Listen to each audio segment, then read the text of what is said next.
final inductee, and then right after that, we just have one announcement to make in no more than 45 to 60 seconds. If you guys want to hang around, that's cool. But this is our final inductee, the one, the only, Mr. Bill Apter.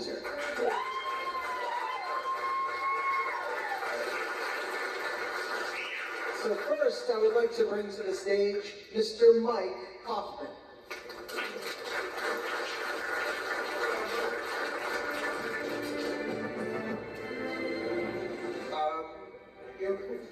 I'm not a wrestler, I'm not a manager, I'm a fan. I think it's the basic, I think everyone that's involved in the business is a fan at heart. So I have some kind of real quick, hopefully I'll be swift through this and y'all get to the main act, Mr. Apter.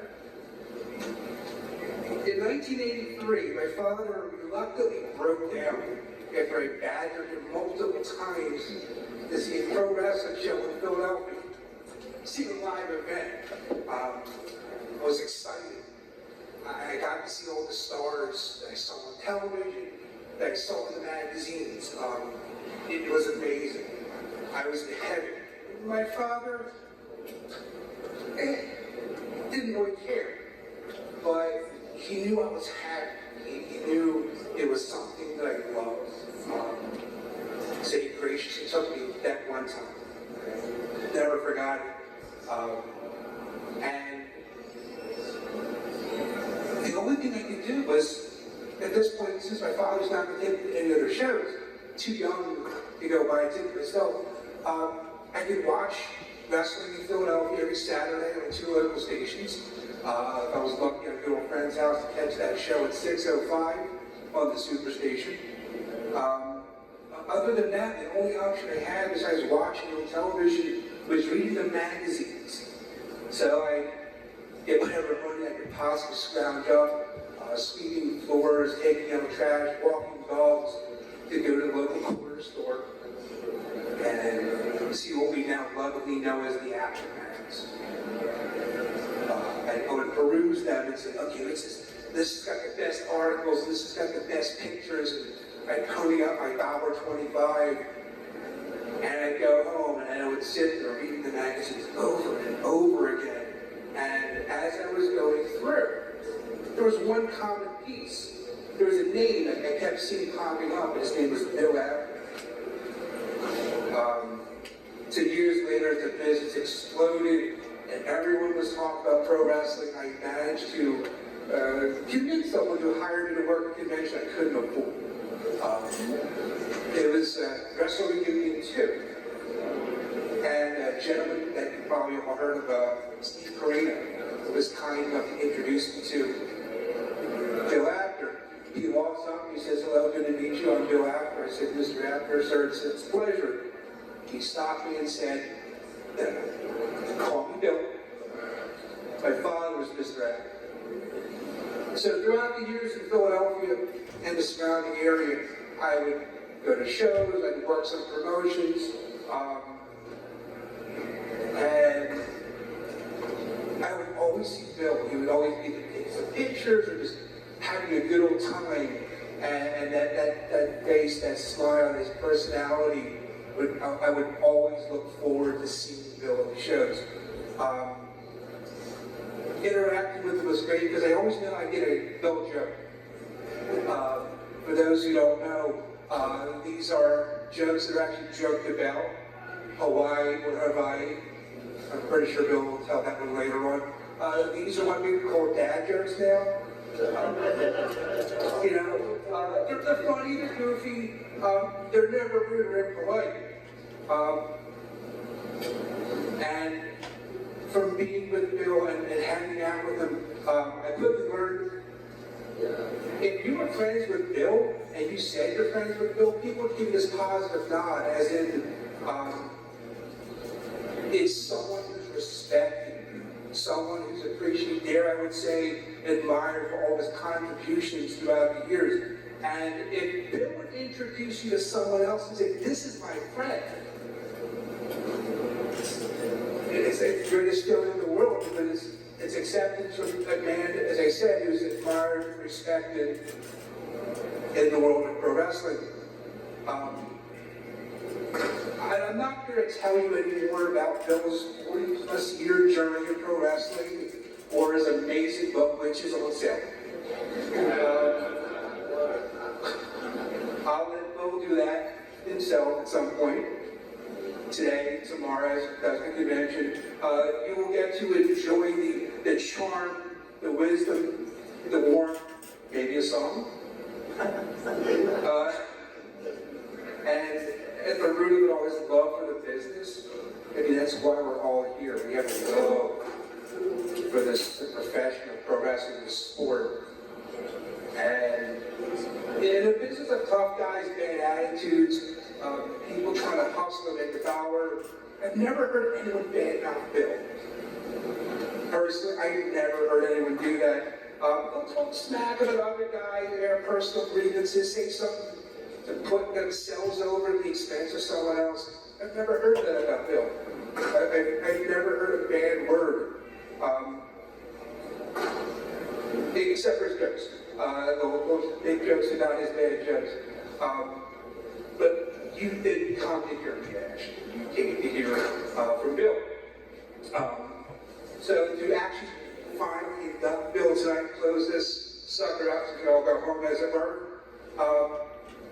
I'm actually going to bring up the gentleman who did the actual formal induction. He doesn't need to have his name said. He just happens to be, in my estimation, a lot of people, the manager of the greatest wrestling stable of all time. So, if you would, sir.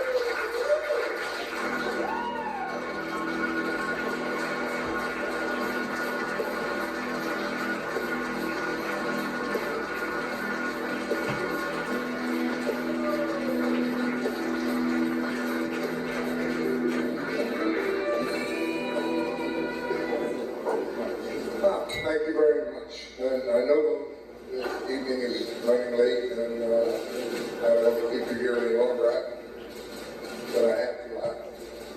I could talk about Bill Apter for an hour, and I have you here until the sun came up, because that's how long my relationship goes back again. In fact, we were talking outside trying to figure out when we first met, and I don't know if it's me dropped on my head too many times and filled it up brain cells that I can't remember. I don't know what Bill says he can't remember either. But it's been a long time.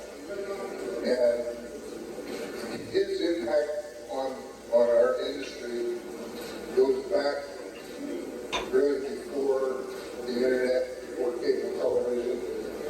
And to make it in this industry back in those days, the one great avenue was, I mean, you could do it on a local basis if you were showcased by a promotion, but in terms of getting national exposure, go so far as to say global exposure, there were what they call the wrestling magazines. And no disrespect to George Napolitano, who helped a lot, but I think the premier guy working with Stu Sutton, right? And they had several titles, but I had one of the first copies of Wrestling Review magazine, and I had the whole thing, and I had it in a frame on my wall. That's how far back it goes. And to make a name before the internet, before television, the magazines, if you got a story, just a story about a match, career, a place where you were wrestling, because back in those days before the internet, the territories, nobody knew who was where. You didn't have all the dirt sheets, so the magazines were really what kept you appraised of what was going on. And you could tell when you got a feature story that you were making progress forward in the industry. And boy, if you've ever got a cover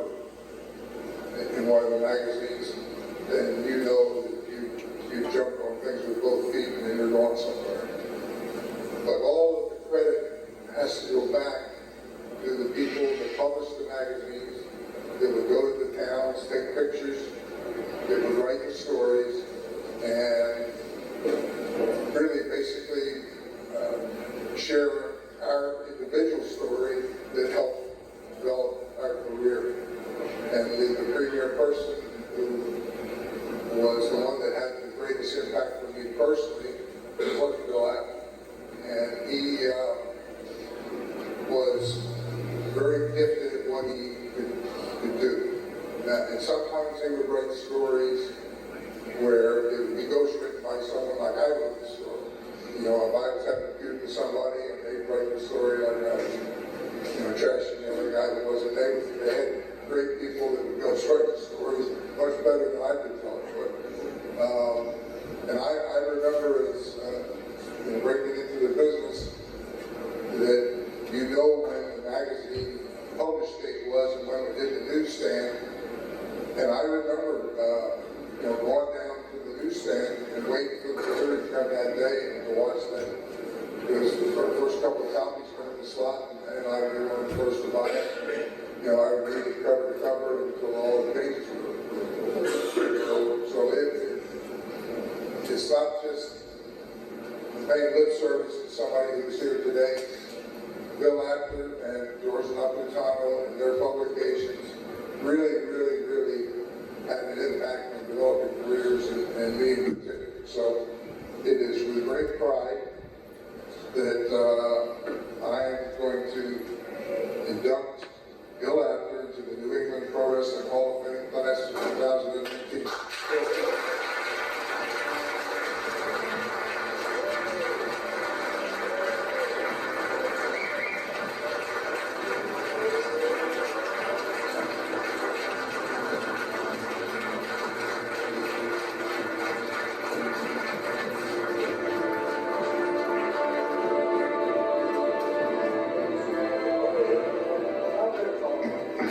Hello, everybody. Wake up! All right. Can I move this out of the way? Is this movable? Thank you, J.J. Dillon. Let's have a big hand for J.J. And look at how there's glasses in there, but that's good. He's not going to wear them.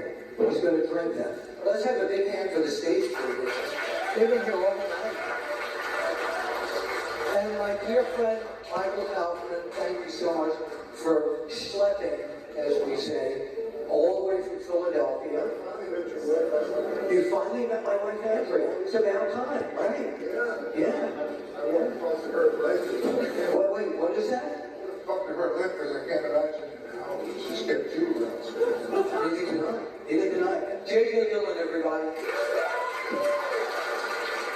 And by the way, this is J.J.'s lovely daughter, Pam, who I've known since she was 12 years old.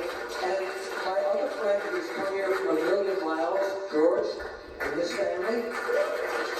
And I want to thank Joseph Bruen, of course, for bringing me here tonight. Scott Wilder Promotions is the man who made this all happen. Thank you, Scott. So, how many of you people bought the wrestling magazines? Yeah. All right. Yeah, we were the internet before the internet. I've been coming to New England.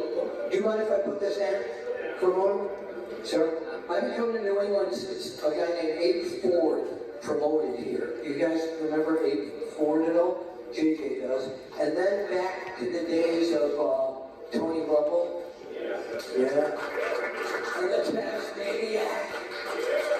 And the Savaldis with Curly Moe and all those people. So I had great times here in New England. And it's been a wonderful career. And when I get a call saying we want to induct you into the Hall of Fame, and especially like here in New England, you people are wonderful. Thank you so very much. So I know it's been a long night. It's been a long night, and I say, you know what? I'm not going to make a long speech tonight. Any questions before I almost wrap up? Anyone? Anything about the magazines or anything? Okay, so I'm going to close this a little bit. You know, you people have been singing my praises, so maybe I should, I don't know, sing your praises. Hey, Dave? Good. This is all for you people for supporting me. And you know that I can't smile without you. I can't laugh and I can't sing. I'm finding it hard to do anything. You see, I feel sad when you're sad, and I feel glad when you're glad. If you only knew what I'm going through, you didn't expect it. I just can't smile without hands. You know what? You came along just like a song, bright my day. Who'd have believed that you were part of a dream? Now it all seems like years away. And you know that I smile without you. I can't smile without you. I can't laugh and I can't sing. I'm finding it hard to do anything. You see, I feel sad when so feel sad. I still feel glad when you're glad. I'm here. If you only knew what I'm going through, you are deep. I just can't smile. Now some people say that Gary, happiness takes, ladies and gentlemen, so very hard to buy. I got it. Well, I'm finding my love, leaving my world behind me. You see, I can't smile without you. I can't smile without you. I can't laugh, I can't sing. I'm finding it hard, brother, to do anything. You see, I feel sad when you're sad, and I feel glad when you're glad. If you only knew what you were so wonderful to me, I just can't smile without all of you. Thank you so very much. Wait a minute. Oh, wait. I can't smile without all of you. Thank you so much. Thank you. Thank you. Thank you all so much.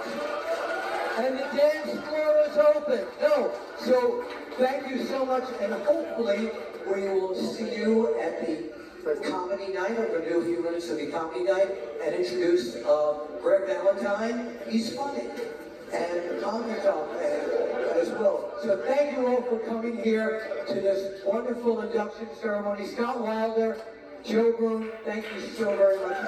Michael Kaufman, J.J. Dillon, and my wife Andrea. Thank you, everybody. And Pam, I love you all. Thank you. I was going to do something different, didn't I? All right. Thank you, everybody. Thank you. The one and only Bill Apter, sir. Thank you so much. Congratulations to Bill Apter. Congratulations to all the inductees tonight.